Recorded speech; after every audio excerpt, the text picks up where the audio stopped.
Hola, ¿qué tal? En esta ocasión me gustaría compartir lo que fue mi proyecto final del evento ya titulado Topological Data Analysis in Biology, llevado a cabo en la Casa Matemática Oaxaqueña de la UNAM, eh, llevado con fechas del 29 de junio al 3 de julio del presente año.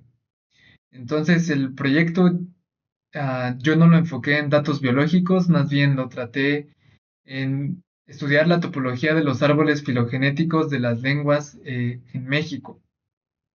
Para ello me gustaría dar alguna pequeña motivación del por qué quise hacer este proyecto y voy a utilizar Paint.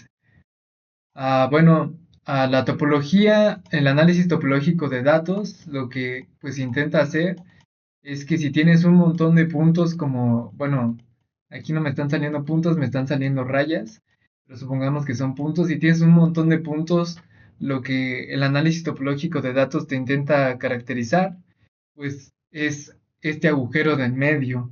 Es como intentar, una herramienta matemática o computacional que, dado una nube de puntos, te intente medir el número de hoyos que existen en esta nube de puntos, ¿no? O si esa nube de puntos estuviera en 3D, pues te intenta medir el número de cavidades que, por ejemplo, el número de cuevas o de huecos que tiene esta nube de puntos en 3D. Por ejemplo, en esta nube de puntos en 2D, pues te intentaría medir este hoyo que tengo yo aquí en medio. Y eso en la práctica, pues ¿para qué se usa? Pues se mide para medir la resistencia antibacteriana. Las bacterias se pueden modelar con árboles. Por ejemplo, una bacteria, si la iniciamos por aquí, este, sus descendientes se pueden ver como estos árboles. Esta bacteria, pues a su vez va a tener estos dos hijitos bacterias, y estos dos hijitos bacterias va a tener esta bacteria, ¿no? Supongamos que esta bacteria va compartiendo este ADN, que lo voy a representar en rojo, pero este ADN en rojo no va a hacer que la bacteria se muera a ciertos antibióticos. Entonces, por ejemplo, si podemos matar esta bacteria con algún antibiótico, vamos a poder matar a toda su descendencia, porque supongamos que el antibiótico, el gen que hace resistente a la bacteria a un antibiótico dado, es este gen azul. Pero como esta bacteria no tiene este gen azul, y ninguno de sus descendientes, por la forma en la que se evoluciona, tampoco va a tener su gen azul, entonces con algún antibiótico vamos a poder matar a esta bacteria y a todos sus hijos, ¿no?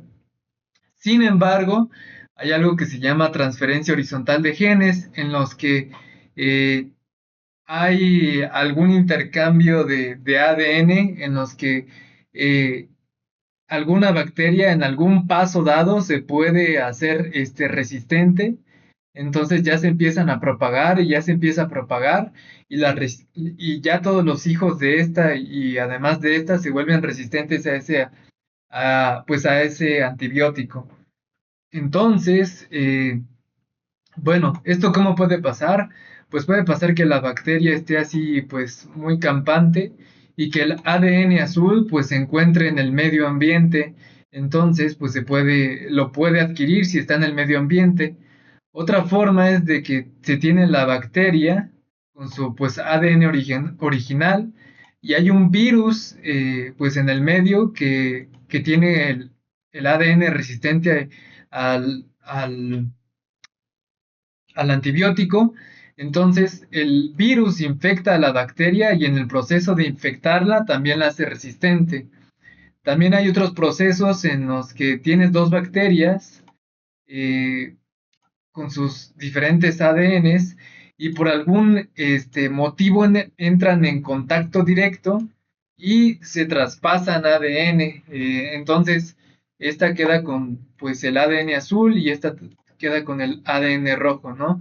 Entonces, estas tres formas son en las que existe alguna transferencia horizontal. Entonces, cuando eso pasa, pues tenemos este ejemplo. Y cuando eso pasa, se pierde la cualidad de ser árbol. Entonces empezamos a tener como cosas un poquito más alocadas. Por ejemplo, esto. No sé, como que ya no tenemos la cualidad de ser un árbol, que pues un árbol es como que tienes una raíz y tienes hojas, ¿no? Tienes una raíz y tienes hojas. Raíz y hojas. Y como que las hojas y entre raíces ya no se vuelven a tocar. O sea, digamos, arriba de ti solamente hay alguien. No puedes tener ningún hermano. Eh, bueno, hermano directo, por ejemplo. Estos no se van a tocar. Entonces, pues la cualidad de un árbol es que si tú tienes un árbol, entonces no tienes hoyos. Eso es un teorema. Si tú tienes un árbol, entonces no tienes hoyos. Y podemos hacer como la contraposición. Si tienes hoyos, entonces no tienes un árbol. Entonces, si digamos podemos calcular hoyos, si nuestra base de datos o si nuestro árbol filogenético, que son estas cosas, estos se llaman árboles filogenéticos, la forma de modelar la evolución bacteriana, si esta cosa tiene hoyos, entonces no es un árbol y hay fuerte evidencia de que hay transferencia horizontal de genes, entonces hay fuerte evidencia de que va a haber resistencia antibacteriana. Quizás no lo expliqué muy bien, pero esa es la idea, ¿no? De si tú aplicas la herramienta de análisis topológico y encuentras hoyos, entonces no se trata de un árbol y hay fuerte evidencia de que nuestras bacterias están pasando como que algunas de estas tres cositas que acabo de dibujar y no es solamente como el árbol clásico. Entonces, pues eso es lo que se estudió en el evento de Topological Data Analysis, en el que las bacterias se pueden modelar como árboles y si encuentras hoyos, entonces no es un árbol y pues hay resistencia antibacteriana, creo que ya lo repetí muchas veces. Entonces, pues se me ocurrió junto con un amigo llamado Teo que, pues, ¿qué tal si... Ay, bueno, creo que no se está bien. Bueno, ¿qué tal si utilizamos la topología de el análisis topológico de datos para estudiar los árboles filogenéticos de lenguas en México, o al menos algunas de ellas? Y es que los árboles también modelan la evolución de las lenguas, no solamente en México, sino pues cualquier, cualquier lengua, por ejemplo, en esta imagen que tengo aquí, aquí en la diapositiva, y es que las lenguas todas las puedes ir agrupando de cuántos se parecen, de si descienden de alguna otra lengua, y así. Entonces, ya tiene muchos años en el que las lenguas se estudian como con árboles filogenéticos, ¿no? Y se pueden ir agrupando de acuerdo a su ancestro, ¿no? Y pues hay varias formas de ir haciendo estos árboles filogenéticos. Una de ellas pues es ir midiendo como su etimología, ¿no? Medir de dónde provienen, ¿no? De esta palabra tiene este prefijo, entonces deriva del griego, entonces, por ejemplo, esta palabra la podemos asociar al griego o al latín, etcétera. Entonces es como encontrar estructura dentro de las palabras y medir de dónde provienen, ¿no? Como lo clásico, ¿no? Que se estudia como en un curso de etimologías. Pero hay otras formas de medir dos lenguas. Por ejemplo, en dos lenguas vamos a intentar encontrar palabras universales que existan en cada lengua. Por ejemplo, en cada lengua suponemos que va a existir la palabra agua, que va a existir la palabra sangre, palabras universales que estén en todos los lenguajes, en todas las lenguas, perdón. Entonces, vamos a agarrar como que 40 palabras universales de cada lengua, vamos a agarrar esa palabra de cada lengua y la vamos a normalizar al alfabeto fonético internacional para normalizarlas, ¿no? Entonces, pues por ejemplo, la palabra va a ser sangre. En esta lengua, Abasolo Valle Mixteco, pues se va a pronunciar así, y en la lengua de Acateco San Miguel Acatán, en el alfabeto internacional fonético, en el alfabeto fonético internacional, creo que lo dije igual, se va a expresar así. Entonces, las vamos a expresar en justo en este alfabeto fonético para que las dos como que estén en la misma lengua, ¿no? Expresadas de la misma forma. Y ahora sí las vamos a poder comparar. Esto se hace con una métrica llamada métrica Levestein, que básicamente mide qué tan costoso es cambiar una palabra a la otra, ¿no? Y le da una distancia. Por ejemplo, estas dos palabras están a distancia 0.5, ¿no? Al final vamos a evaluar como que la distancia entre estas dos lenguas, midiendo qué tan lejano están cada una de sus 40 palabras, y vamos a tener estas distancias y vamos a promediar esas 40 palabras, y al final vamos a obtener qué tan lejos es una lengua de otra lengua. Así vamos a obtener pues una métrica, ¿no? Entre cualesquiera dos lenguas. Este es un poquito más formal, la distancia de Levestein. En Python ya está como librería, así que pues no es necesario implementarla, a menos de que pues uno la quiera implementar. Aquí está un poquito más formal la distancia de Levestein. Y pues cabe aclarar que esto fue un análisis, bueno, esta es la base de datos que se está usando, en el que ya se presentan todas las lenguas normalizadas. Tiene lenguas de todo el mundo, tiene muchísimas lenguas, y ya están normalizadas a su alfabeto fonético, como para que no exista ambigüedad de que yo la normalicé así en este alfabeto fonético, pero yo la normalicé en este alfabeto fonético así. Entonces, en esta base de datos ya se presentan normalizadas al alfabeto fonético internacional. Este es el link de la base de datos. Creo que me parece que este es el artículo. No es cierto. Esta también es la forma de citar a la base de datos. Entonces, pues cabe aclarar que esto es un análisis exploratorio guiado por la curiosidad, por métricas que te puedes encontrar a la 1 de la mañana. No hay justificación más allá de esto. Además, esto pues involucra un estudio antropológico, de historia y de lengua, conocimientos que yo no tengo. Entonces, más allá de la curiosidad que a uno le pueda surgir a la 1 de la mañana y de los artículos que encontré, pues no hay mayor justificación. Así que, pues, no tomar esto demasiado en serio, porque depende muchísimo de con qué ojos mires a la lengua, los resultados que puedes obtener. También afecta muchísimo la métrica entre cualesquiera dos lenguas. Entonces, si tú cambias la forma de medir la distancia entre dos lenguas, pues te va a cambiar esto, ¿no? Entonces, sí hay que tomarse con pinzas esto que estoy por decir. Solamente es un trabajo guiado por la curiosidad, nada más. No estoy diciendo ninguna otra cosa más. Entonces, yo trabajé con las siguientes lenguas que al final, de hecho, se salen de México. Hay algunas acá por Honduras, otras por aquí, por Estados Unidos.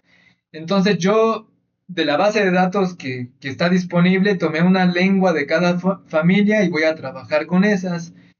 Entonces aquí aparecen distribuidas a lo largo de estos países, por ejemplo la purépecha.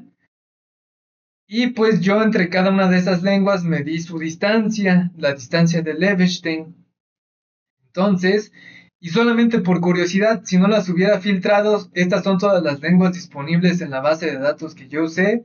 Son muchísimas, en especial se concentran en esta zona. Eso es solamente por curiosidad. Bueno, entonces, todo listo para aplicar el análisis topológico de datos, que esto ya no lo expliqué ni di la motivación, pero esto es lo necesario para aplicar análisis topológico de datos. para, digamos, caracterizar esos hoyos que yo di al principio, caracterizar ese hoyo de en medio. Entonces, con la matriz de distancia vamos a calcular los complejos de Rives, vamos a darles filtraciones, vamos a calcular la persistencia, obtenemos el código de barras y el diagrama de persistencia. Entonces, pues este es el código de barras de las lenguas. Aquí observamos que tiene muchísimas componentes conexas, es decir, como que tarda muchísimo en que cada lengua se conecte entre sí. No sé cómo interpretar esto. No sé, como ah, que cada lengua tarde muchísimo en morir. O bueno, no en morir, sino como que en unirse a otra lengua. Lo interpreto como que las lenguas que yo agarré son bastante diferentes y tardan muchísimo en conectarse. Entonces, como que no tienen tanta similitud, como que no tienen tanta influencia una sobre la otra, que este es como el mapa que yo, bueno, estas son las lenguas que yo agarré, y empiezan a nacer los hoyos casi hasta el final, empiezan a nacer estos hoyos que son los que estamos midiendo. Y pues este es su diagrama de persistencia. Aquí están graficadas las componentes conexas y aquí están graficadas pues los agujeros que van haciendo. Este es un zoom del diagrama de persistencia justamente en esta zona.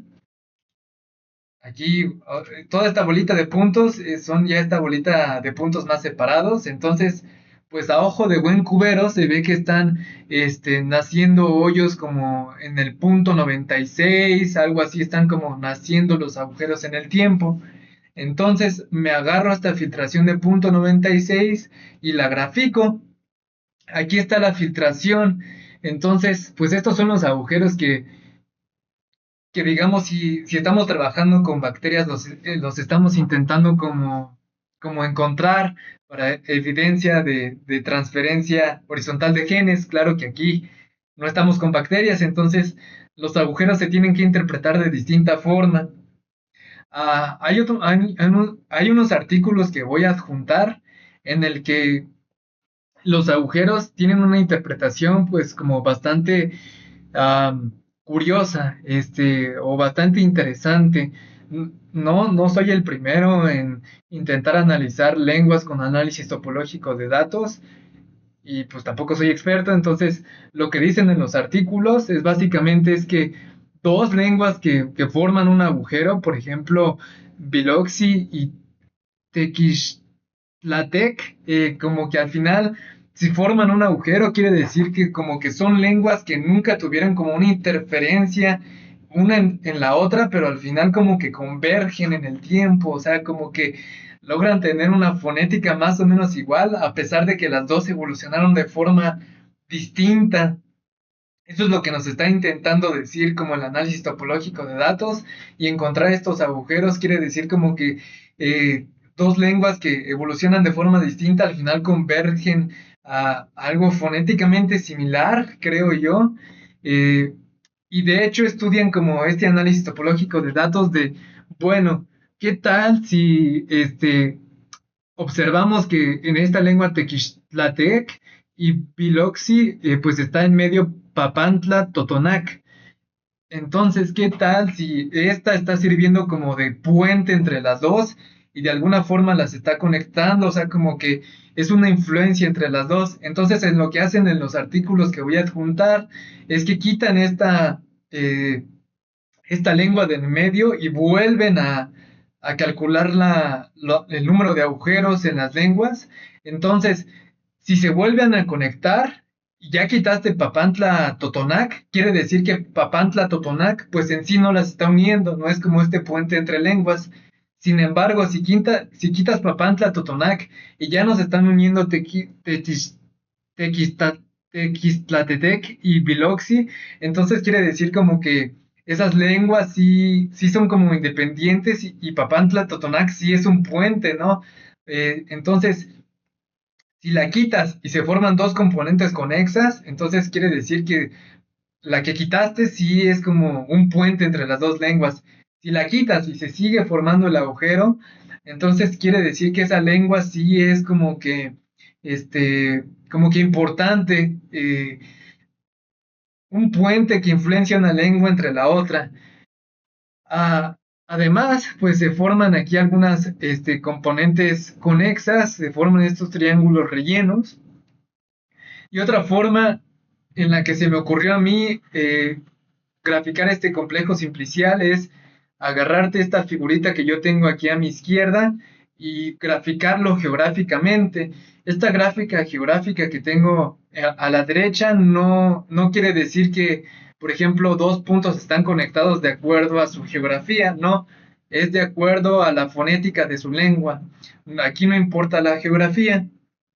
Y de hecho se me hace bastante interesante porque yo esperaba como que dos lenguas tuvieran muchísima influencia y dos lenguas como que se muy juntas en la geografía tuvieran mucha influencia y dos lenguas alejadas no tuvieran tanta influencia, pero aquí vemos como que lo contrario, dos lenguas como que bien alejadas, como que sí tienen algo que los une. Y dos lenguas, por ejemplo, aquí la purépecha y cuatiltec, que están geográficamente cerca, pues no tienen una influencia en la otra. Mi hipótesis era esa, como que la geografía iba a influenciar mucho, pero pues se me hizo notar que dos culturas que no geográficamente están cerca, pues no tienen nada que ver, y su lengua, pues tampoco tiene nada que ver. En cambio, dos lenguas o dos culturas muy alejadas, pues sí pueden tener mucho que ver. Por ejemplo, las migraciones. Entonces, pues esto más bien es como una interpretación, como que la geografía no es mm, no es como que lo fundamental, no es un criterio principal para decir si dos lenguas son parecidas o distintas. Y de hecho por eso es importante pues tener a algún antropólogo, algún historiador, algún lingüista que pueda interpretar estos resultados. Por ejemplo, esta componente, esta que se conecta aquí, de este triangulito que tengo aquí, de aquí, es este triángulo que tengo por aquí. Entonces, pues sí, a veces sí depende de la geografía, pero por ejemplo en este ejemplo, pues no depende de la geografía. En el caso de haber dejado todas las lenguas, es decir, de usado este mapa, de no haber filtrado solamente una lengua por familia, pues hubiera obtenido este diagrama de persistencia en el que sí se tiene muchísimo ruido de agujeros, se tiene mucho nacimiento de agujeros, y pues eso es todo.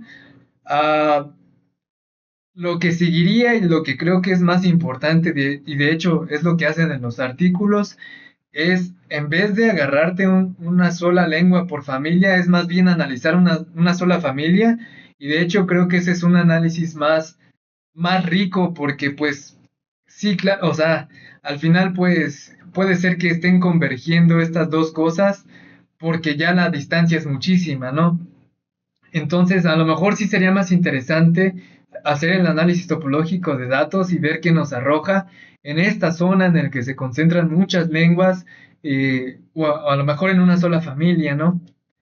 Y pues eso es todo, muchas gracias. Estas son las referencias y aparte voy a dejar el código que usé para generar todo esto en un repositorio en GitHub y también los artículos, también ahí los voy a poner en el repositorio y pues muchas gracias.